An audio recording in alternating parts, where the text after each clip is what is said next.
ઉપરવાસમાંથી પાણી આવક વધતા ડેમની સપાટીમાં વધારો નોંધાયો। ઉપરવાસમાંથી 68,786 ક્યુસેક પાણીની આવક થઈ હતી। હાલ નર્મદા ડેમની સપાટી 121.40 મીટરે પહોંચી। ડેમની મહત્તમ સપાટી 138.68 મીટર છે। નર્મદા ડેમના દરવાજા 121.92 મીટર પર ખોલવામાં આવ્યા। પાણીની આવક થતાં આરવીપીએચના 3 અને સીએચપીએચના 1 પાવર હાઉસ ચાલુ છે। હાલ નર્મદા ડેમ 55% ભરાયો।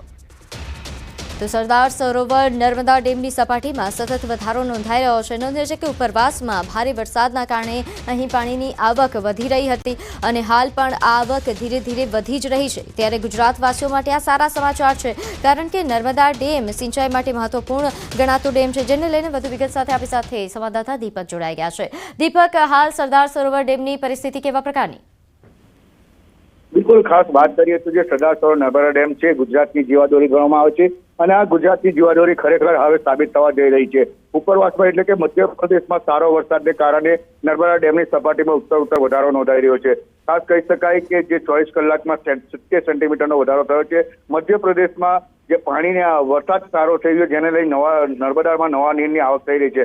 આજે પણ 68,786 ક્યુસેક પાણીની આવક કરતા નર્મદા ડેમ 121.92 મીટર 121.40 મીટરે પહોંચ્યો છે। કહી શકાય કે જે નર્મદા ડેમ છે જેના દરવાજા જે છે 121.92 મીટર છે, એટલે ડેમને આભાર માહિતી આપવા બદલ। તો આ તરફ સુરતથી મહત્વના સમાચાર। અહીં બિલ્ડિંગમાં આગ લાગવાના સમાચાર છે। 4નું રેસ્ક્યુ કરવામાં આવ્યું। જહાંગીરાબાદમાં મોડી રાત્રે બિલ્ડિંગમાં આગ લાગી। વૈષ્ણોદેવી બી બિલ્ડિંગના 3જા માળે આગ લાગી હતી। સવારે 3:30 વાગે મકાનમાં આગ લાગ્યા હોવાના સમાચાર છે। આગ લાગતા ફ્લેટમાં 4 વ્યક્તિઓ ફસાયા હતા, પરંતુ 4 વ્યક્તિઓનું સમયસર ફાયરના જવાનોએ રેસ્ક્યુ કર્યું। ફાયરની 6 ગાડીઓ પણ બનાવ સ્થળે પહોંચી હતી અને આખી બિલ્ડિંગને ખાલી કરાવી હતી। ફાયરના જવાનો પાણીનો મારો ચલાવી આગ પર કાબુ મેળવ્યો હતો। તો આગમાં કોઈ પણ પ્રકારની જાનહાનિ થઈ નથી, જેને લઈને વધુ વિગત સાથે આપણી સાથે સંવાદદાતા કીર્તેશ જોડાઈ ગયા છે। કીર્તેશ, સુરતમાં આગનો જે આ બનાવ સામે આવ્યો છે, વિગતે જણાવો। બિલકુલ, સુરતના જહાંગીરપુરા વિસ્તારની આ ઘટના છે। વૈષ્ણોદેવી બિલ્ડિંગમાં બી વિંગમાં આગ લાગી હતી।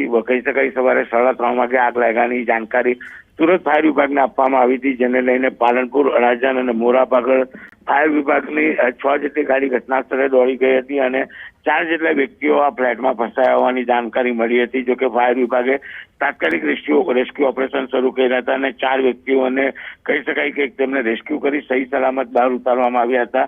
આગને કારણે જે કહી શકાય મકાનમાં રહેલી ઘરવખરી ભરીને ખાક થઈ જવા પામી હતી, પણ કોઈ જાનહાનિના સમાચાર નથી। ફાયર વિભાગે રેસ્ક્યુ કરતા 4 લોકોના જીવ બચી જવા પામ્યા હતા। જી, આભાર માહિતી આપવા બદલ।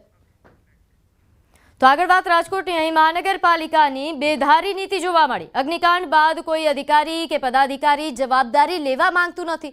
રેસકોર્સ ગ્રાઉન્ડમાં તંત્રની જવાબદારી ન હોવાના બોર્ડ લગાવવામાં આવ્યા છે। રાઇડમાં બેસતા ગ્રાહકોની સેફટી, સિક્યોરિટીની જવાબદારી પોતાની જ રહેશે। વીકેન્ડમાં અહીં સૌથી વધુ બાળકોને લઈને વાલીઓ આવે છે। વાલીઓએ કહ્યું કે ગ્રાઉન્ડ તમારું છે તો જવાબદારી કોની? હાલ લોકમેળાને લઈને તમામ રાઇડ્સને દૂર કરાઈ છે।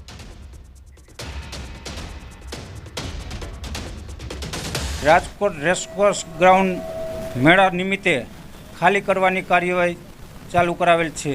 ઝૂલા, જમ્પિંગ અને રાઇડર તકરીબન રેસકોર્સ ગ્રાઉન્ડમાં 100ની આસપાસ સંખ્યામાં દરરોજ માટે રાખેલ છે। તે તમામને આજ સૂચના આપેલી છે। તો સમગ્ર મામલે મનપા કમિશનર તુષાર સુમેરાનું પણ નિવેદન સામે આવ્યું। તેમણે કહ્યું લોકોના અવેરનેસ માટે બોર્ડ લગાવાયું। દબાણની ટીમ ત્યાં રાઉન્ડ ધ ક્લોક ન રાખી શકીએ। મનપા કમિશનરે સ્વીકાર્યું કે જવાબદારી વાળો શબ્દ કાઢવામાં આવશે। મનપા ભાડું નથી લેતું, આ અમારા ગ્રાઉન્ડમાં દબાણ છે। આ બોર્ડનો પ્રશ્ન હશે એ બાબતમાં મેં પણ હમણાં જોયું, અમારા ઓફિસર્સ પાસે પૂછ્યું બોર્ડનું, અને આપનાથી મને પણ ધ્યાનમાં આવ્યું કે ભાઈ આ શબ્દ છે તો maybe if there is some language કે જે તમને એવું લાગે છે તો એની ઉપર અમે પુનઃવિચાર પણ કરી દઈશું। પણ શું કરવું પડે હું આપને કહું, 3 વસ્તુ મહત્ત્વની છે। એક તો જાહેર અમારી જમીનમાં આ પ્રકારનું કોઈ દબાણ ના થાય, નંબર 1। નંબર 2 કે એવી કોઈ પ્રવૃત્તિ ના થાય જેનાથી લોકોના કાલ સવારે કોઈ એક્સિડન્ટ થઈ શકે। અને નંબર 3, જ્યારે અમારી ટીમ ના હોય તો અમારે જે તે સમયે કોઈ લોકોને જાગૃત કરવા માટે અમારે કોઈક ને કોઈક આવા બોર્ડ, કેમ કે ત્યાં વારંવાર એ પ્રવૃત્તિ થાય છે।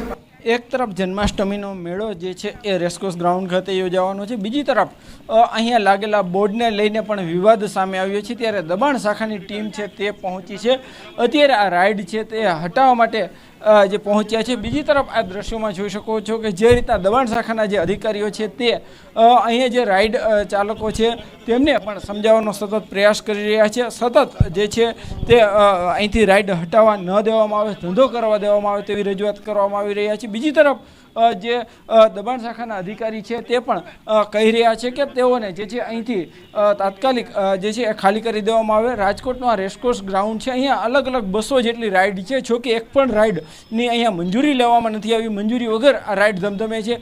કેટલીક સુરક્ષાને લઈને પણ ખામીઓ આવી હતી અને રાજકોટ મહાનગરપાલિકા દ્વારા અહીંયા જે બેસશે તેમની જવાબદારી પોતાની નહીં રહે તેવો વિવાદાસ્પદ બોર્ડ પણ મારવામાં આવ્યું હતું.